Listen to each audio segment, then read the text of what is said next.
Geçen hafta bir mesaj geldi. Bunu muhakkak okumam lazım. Evli kardeşlerime özellikle. Aşağılık kompleksi, alay edilme, aşağılama, hanımını aşağılayan Müslüman. Okuyorum. Eşimi boşamak istiyorum. Ne yapmalıyım? Koca, eşimi boşamak istiyorum hocam. Artık ona karşı eskisi gibi hissetmiyorum. Aradığım heyecanı başka bir kadınla evlenerek yakalamak istiyorum. Ne kadar kibar, ne kadar romantik bir koca. Vay be. Heyecan arıyormuş yani. Bir heyecan arıyor, bu kadınla bu olmuyor.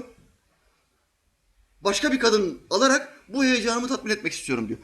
Şimdi ılımlı Müslüman var, normal Müslüman var, bir de romantik Müslümanlar var şimdi, romantik Müslümanlar.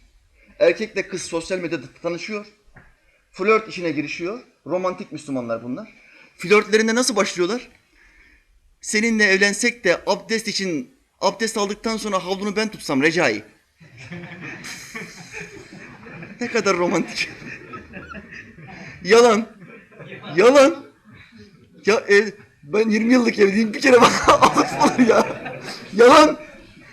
Şimdi Recai'yi kandırmaya çalışıyor. Hani beni al, muhakkak her abdest aldığında havluyu ben tutacağım diyor. Ya sen bir namaz kıl önce ya. Namaz yok. Ne Recai'de namaz var, ne bunda namaz var. Ama İslam'ın bazı hükümlerini, bazı emirlerini öne sürüyorlar. Ve oradan bir flört başlatıyorlar. Öbür adam ne diyor? Sabah namazında ezan okunurken yüzüme su serpmeyi istiyorum Necla. Şimdi kız arkadaşına mesaj yazmış. Güya bunlar evlenecekler. Evlenmeye niyeti olduğu zaman haram flört değilmiş bu. Sevapmış, yapabilir misin yani? Siz kendinizi kandırıyorsunuz. Şeytan size vermiş ayarı. Vermiş ayarı, kandırıyorsunuz. Aldanmışsınız. Evlendiğim zaman diyor benim yüzüme su serpiştir diyor sabah namazında diyor. Beni sen kaldır diyor. Oradan muhabbete başlıyorlar. Sabahlara kadar muhabbet yapıyorlar. Tabii ki sabaha kadar din muhabbeti yapacak bir durum yok. Boş boş muhabbetlere gidiyor. Şehvetlerini tatmin ediyorlar ve olayı kapatıyorlar. Bunlar romantik Müslümanlar. Şimdi bana bu mesajı yollayan kardeşim de romantik Müslüman. Bir heyecan arıyorum hocam diyor ben. Ne bu her gün iş, her gün eve gidiyorum aynı kadının suratını görüyorum. Ben heyecan istiyorum hocam diyor ya. Başka bir kadınla evlenerek yakalamak istiyorum. Ama 3 çocuğumuz da var. Hem 3 çocuğu yapmış hem de heyecan arıyor. Eşimi boşarsam günaha girmiş olur muyum hocam? Soru böyle bitiyor. Bu adam bu soruyu benim yüzüme karşı sormuş olsaydı önce bir döner tekme atardım. Ondan sonra fetvasını verirdim. Ama uzaktan soruyor. Belki de beni tanıdığı için. Hoca, yahu ne heyecanı? Formüle şoförü müsün sen? Heyecan dediğin formüle pistlerinde olur. Formüle pilotları arabayı kullanırken heyecan içindeler. Bundan dolayı içecekleri bile teskin edicidir onların. Heyecan arıyorsan git pistte araba sür. Ne heyecanı bu? 3 tane çocuğu yaparken çok heyecanlıydın ama.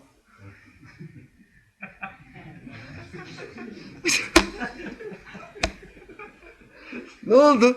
İlk evlendiği zaman bu kadına karşı çok heyecanlıydın, çok istekliydin. Aa ben seni asla mutsuz etmem. Elini sıcak sudan soğuk suya koymam Necla diyordum bu kadına.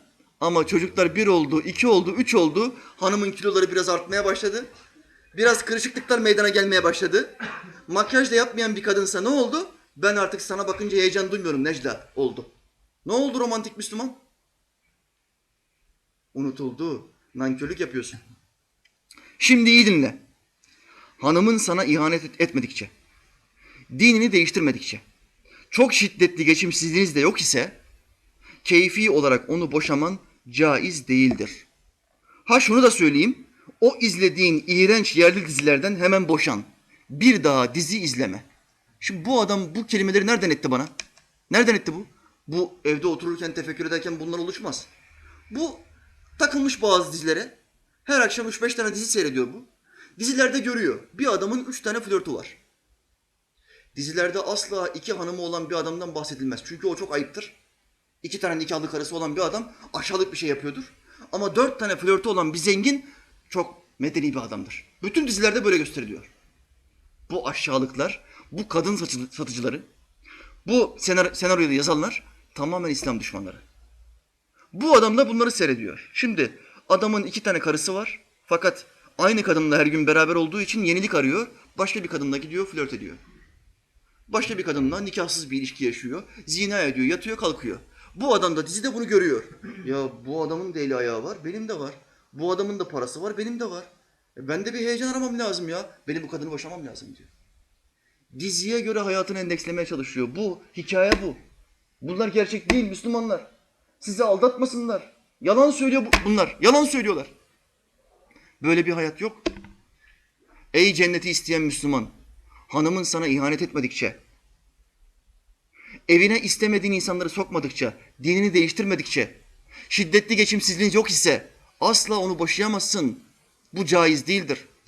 Eğer cenneti istiyorsan, eğer cennette Allah'ın sana vereceği ebedi nimetlere talip isen, orada ne nimetler var? Bakın, altlarından ırmaklar akan köşkler, sütten nehirler, baldan nehirler, ölümsüzlük, hastalanmama, tuvalete gitmeme. Ayetler ve hadisler bu nimetleri anlatıyor ama Müslüman erkeklerin en beğendiği nimet hangisi? Burada bir itirafta bulunan erkekler. Müslüman erkeklerin cennet ayetlerini ve cennet hadislerini okurken en çok dikkatini celbeden nimet hangisi? Huriler. Huriler. Her Müslüman erkeğe eğer hak ederse, kendisini haramlardan sakındırırsa hurilerle evlendirilecektir cennette. Allah hepimize nasip etsin. Şimdi hocanın bir tanesi vaazda bir cennet hadisini anlatıyor. Muhammed Aleyhisselam hadis-i şerifte bir Müslümanın cennete girdiğinden bahsediyor. Cennette yürürken bir yerde huriler görüyor. Ve Müslüman şöyle diyor. Allah'ım bu huriler benim için mi? Oradan bir melek şöyle sesleniyor. Hayır bunlar senin için değil. Seninkiler daha ileride. O Müslüman yürümeye devam ediyor. İleriye gidiyor bakıyor köşede yine huriler var. Ama onlardan daha güzel. Allah'ım yoksa bunlar mı benim için? Ben bunlarla mı evleneceğim? Bunlar benim hanımlarım mı? Hayır diyor. Seninkiler daha ileride köşkte. Müslüman ilerlemeye devam ediyor. Bir köşk görüyor. Köşkün kapısına geliyor. Kapısını açıyor bir bakıyor. Tahtta dünyadaki hanım oturuyor. Bunu duyduğu zaman cemaatten bir tanesi ayağa kalkıyor ve şöyle diyor. Hocam inşallah bu hadis zayıf bir hadistir. Adam artık yaka sıkmış. Karısı. Adam artık hanımdan yaka sıkmış artık. Yaka sıkmış. İnşallah zayıf hadistir hocam diyor. Ben dünyada dayanamıyorum diyor buraya. Orada diyor hiç görmek istemem diyor. Ama bilmiyor. Dünyada hanımında sevmediğin huyların hiçbir tanesi orada olmayacak. Bak burada erkekte de hanımın beğenmediği huylar olacak. Kadında da erkeğin beğenmediği huylar olacak. İnsanız. Birbirimizde beğenmediğimiz bazı şeyler olacak. Konuşarak, anlaşarak, birbirimizi yumuşakça ikaz ederek bunları atlatacağız. Ama cennette bu beğenmediğimiz huylar olacak mı? Hiçbir tanesi olmayacak. Allah beğenmediğimiz ne varsa hanımımızın üzerinden kaldıracak. Yine hadis-i şeriflerde hanımımızdan bahsederken, dünyadaki hanımımızdan bahsederken ne buyuruyor? Dünyadaki kadının, cennet kadınlarına üstünlüğü, elbisenin dışının astarına üstünlüğü gibidir. Efendimiz Aleyhisselam'ın şu verdiği örneğe bakın Allah aşkına ya. Elbiseyi alırken sen dışına mı bakarsın, astarına mı bakarsın? Dışına bakarsın çünkü elbise demek dış demektir. Görüntü, dışı. Astarı iç aksesuardır.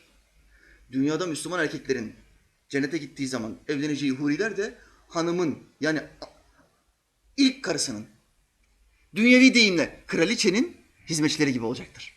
Güzellikte, letafette, çekicilikte asla dünya kadınının yanına yaklaşamazlar. Hadise budur kardeşim. Sen şimdi bu cennet nimetleriyle nimetlenmek istiyorsan ne yapacaksın? Alay etmeyeceksin. Hanımınla alay etmeyeceksin. Allah bana bu hanımı nasip etti. Bu hanımdan bana 3 tane sağlıklı güzel çocuk verdi. Bu benim için büyük nimettir. Ben bunlarla beraber yaşayacağım. Rabbim nasip ederse inşallah cennete bununla beraber gideceğim. Orada artık heyecan üst düzeyde, üst limitte. Orada heyecansızlık yok. Bunun olması için kardeşler aman dikkat edin. Sağdan soldan ne duyuyorsanız duyun. Bazen kötü görümceler gelir. Görümce. Kötü görümceler. Bu kadını bırak artık biz sana daha iyisini alırız. Anlaşamıyor gelinle.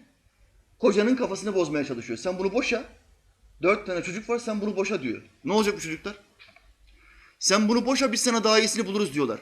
Aileyi yıkmak istiyorlar. En büyük hain bir aileyi yıkmak isteyendir. Kaynana mı dersin, görümce mi dersin böyle yüzlerce şikayet alıyorum. Bunlara dikkat edin kardeşler. Sakın ola kimsenin sözüne itibar etmeyin. Hanımınızı öyle bir anda çöpe atıvermeyin.